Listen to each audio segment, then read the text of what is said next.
Hello hello बच्चों, welcome back to your channel जहाँ पे आज हम कंटिन्यू करेंगे chapter why do we fall ill and will going to continue with the next topic that is causes of infectious और you can say methods या agents with which diseases are transferred from infected person to the healthy person. Okay, no see, पहले आपने क्या पढ़ा था? आपने intro पढ़ा था. आपने हेल्थ क्या होता है, डिजीज़ क्या होता है, इलनेस क्या होता है, टाइप्स क्या होते हैं, ठीक है, एडवांटेजेस ऑफ हेल्थ क्या होते हैं, what are the conditions that you need to take up to be a healthy person. ये सारी चीज़ हमने पढ़ी थी. And today will going to study the agents. ठीक है, देखो एजेंट्स आपके दो तरीके के होते हैं. एक तो होते हैं इनडायरेक्ट एजेंट्स, एक होते हैं डायरेक्ट एजेंट्स. ठीक है, तो हम दोनों के बारे में स्टडी करेंगे. Now see, I have made a chart जिसमें क्या है, ये एक है इन्फेक्टेड पर्सन, ठीक है, जिसको क्या है, इन्फेक्शन हो रखा है, ठीक है, और एक क्या है, हेल्दी पर्सन. अब एक बात बताओ, अगर मैंने ये जो चार्ट बनाया या हम जो भी स्टडी करेंगे, अगर मैं बोल रही हूँ वो इन्फेक्टेड पर्सन से इन्फेक्शन हेल्दी पर्सन में ट्रांसफर हो रहा है, that means which type of disease we are talking about. We are talking about infectious और कम्युनिकेबल डिजीज. सिंपल सी बात, एक्वायर्ड होगा नहीं. ओके, एक्यूट हो भी सकता है, ठीक है, एक्यूट हो भी सकता है. ओके, बट मेजरली ये इन्फेक्शियस या कम्युनिकेबल डिजीज होगा, ठीक है, जिसके बारे में हम स्टडी कर रहे हैं. Okay, no see, he is a infected person, may be इसको कफ कोल्ड हो रखा है, ठीक है, and he is a healthy person जो कि कम्प्लीटली हेल्दी है. ठीक है, लेकिन इन्फेक्टेड पर्सन से कैसे हेल्दी पर्सन में वो इन्फेक्शंस ट्रांसफ़र हो रहा है with the help of contact. जैसे देखो, आपने हैंडशेक कर लिया, ठीक है, आपने हग कर लिया, that is contact. Second is droplet, आपने स्नीजिंग करी, कफिंग करी, ठीक है, जिसकी वजह से जो ड्रॉपलेट्स होते हैं, वाटर ड्रॉपलेट्स होते हैं इन्फेक्टेड पर्सन के, वो हेल्दी पर्सन में क्या हो सकते हैं, ट्रांसफर हो सकते हैं. फूड, वाटर, क्लोथ्स, जो ऑब्जेक्ट्स हैं, ठीक है, इनएनिमेटेड ऑब्जेक्ट्स होते हैं, उनके कांटेक्ट में अगर हेल्दी पर्सन आ रहा है तो भी क्या होगा, इन्फेक्शन हेल्दी पर्सन में ट्रांसफर हो जाएगा.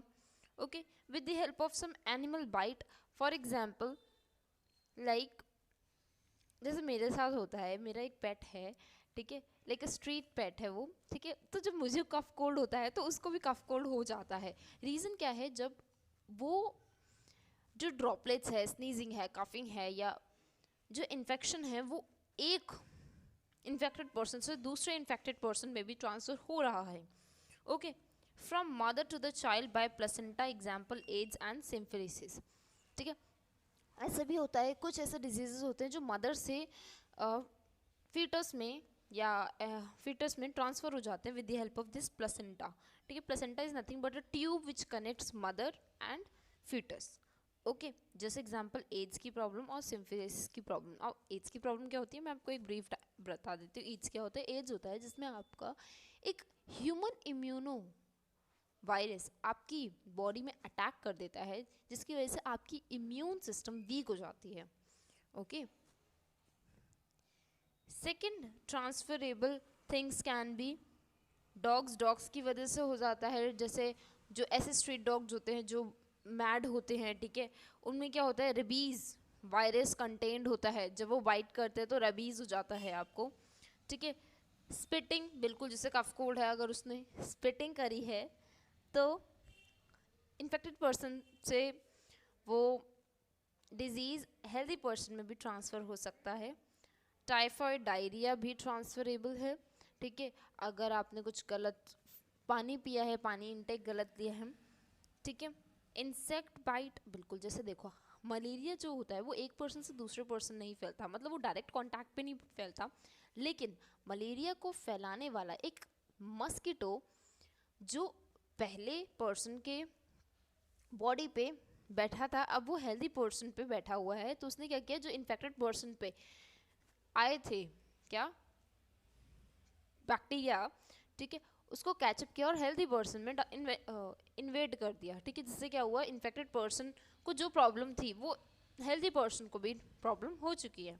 Okay, with the help of some infected needles and blood transfusion, for example जो जिस निडल से पहले वाले पर्सन को या इन्फेक्टेड पर्सन को इंजेक्शन लगाया, उसी इंजेक्शन से आप हेल्दी पर्सन को निडल दिया, ठीक है, तो इससे क्या हो गया आपका डिजीज ट्रांस। नेक्स्ट, हाँ, अब ये हेल्दी पर्सन जब इतने सारे इसको एजेंट्स मिलेंगे from infected person to the healthy person, he is going to be unhealthy person. मतलब कि आपके एनसीईआरटी में एक डायग्राम भी दे रखा है चार्ट की फॉर्म में, जिसमें बता रखा है कौन कौन से एजेंट हो सकते हैं, ठीक है। मतलब एक तरह का वेक्टर हो सकता है, यानी कि कोई तीसरा पर्सन है जो उस बीमारी को कैरी कर रहा है, तब चल के वो दूसरे पर्सन को इन्फेक्ट कर रहा है, ठीक है। जैसे मैंने मस्कीटो का एग्जाम्पल दिया, मलेरिया का एग्जाम्पल दिया आपको, ठीक है। फिर इसके बाद डायरेक्ट कॉन्टैक्ट्स हो सकते हैं, ठीक है।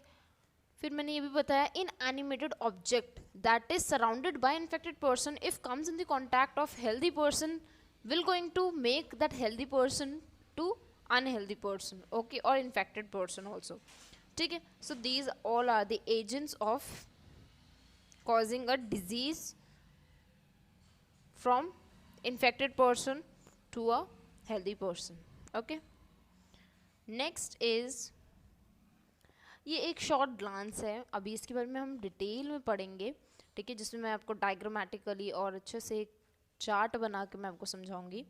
इसमें क्या है, मैंने आपको बता रखा है कुछ ऐसी प्रॉब्लम्स होती हैं, कुछ एक्यूट होती हैं, कुछ क्रॉनिक होती है, कुछ एक्वायर्ड होती हैं, ठीक, कॉन्जेनाइटल होती है, कम्युनिकेबल होती है, कुछ नॉन कम्युनिकेबल होती हैं। वो कहाँ पे आपकी बॉडी के इन्फेक्ट करते हैं और कौन उसे इन्फेक्ट करता है, ठीक है।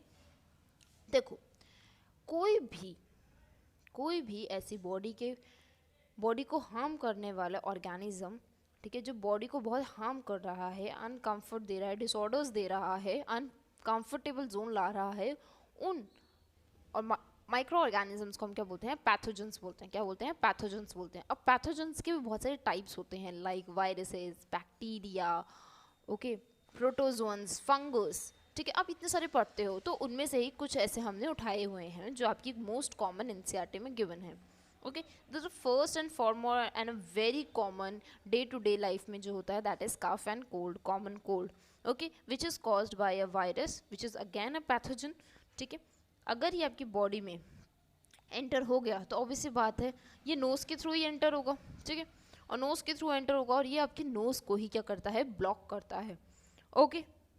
Second is pneumonia and tuberculosis which is caused by bacteria, it is again a pathogen, okay, which enters from knows but it infects your respiratory system, that is your lung system, ठीक है। मतलब आपको pneumonia होता है या tuberculosis है तो वे आपको सांस लेने में बहुत तकलीफ होगी, ठीक है। आपका ब्रीथिंग इनहेलेशन तो आप लोगे, लेकिन एक्सहेलेशन में आपको बहुत दिक्कत होती है, okay.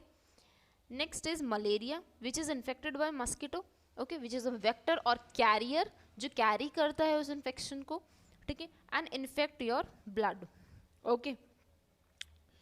Elephantiasis which is caused by a virus, again pathogen, ठीक है, and it infects your brain, ठीक है। ये एलिफेंटियासिस जो वायरस है ये किसी भी फॉर्म में आपकी बॉडी में जा सकता है, लेकिन मेजरली आपकी बॉडी के ब्रेन के हिस्से को क्या करता है, इन्फेक्ट करता है, इसीलिए हम इसे ब्रेन फीवर भी कहते हैं, okay. Next is typhoid, diarrhoea, jaundice, these all are caused by pathogens and these majorly enters from nose and infect your digestive tract। मतलब कि टाइफॉइड, जॉन्डिस और आपका डायरिया, इन सब में क्या होता है, आपका यूजुअली डाइजेस्टिव ट्रैक्ट बहुत ज़्यादा क्या हो जाता है, नॉन वर्केबल होता है, इतना अच्छे से काम नहीं हो पाता है, ओके। नेक्स्ट इज HIV या human immuno deficiency virus. Next is HIV virus और ह्यूमन इम्यूनो डेफिशिएंसी वायरस, जो कि मैंने आपको बताया ये एक वायरस है जो कि आपकी बॉडी के इम्यून सिस्टम को वीकन अप कर देता है और फाइनली वो कौन सा एक डिजीज कॉज कर देता है, एड्स कॉज कर देता है, that is acquired immuno deficiency syndromes. मतलब एक्वायर्ड मतलब कहीं से लिया गया है, इम्यूनो मतलब आपके इम्यून सिस्टम को डेफिशिएट कर देता है, उसकी फंक्शनिंग को कम कर देता है, ठीक है। So acquired immunodeficiency syndrome, syndrome क्यों बोलते हैं, क्योंकि ये बहुत सारी प्रॉब्लम्स कॉज कर देता है, ठीक है। अगर आपका इम्यून सिस्टम खराब होगा तो सोचो आपको बहुत सारी प्रॉब्लम हो जाएगी ना, ठीक है। तो इसीलिए हम इसे बोलते हैं acquired immunodeficiency syndrome, okay. So I feel like you something really new and thank you so much बच्चों, बाय बाय।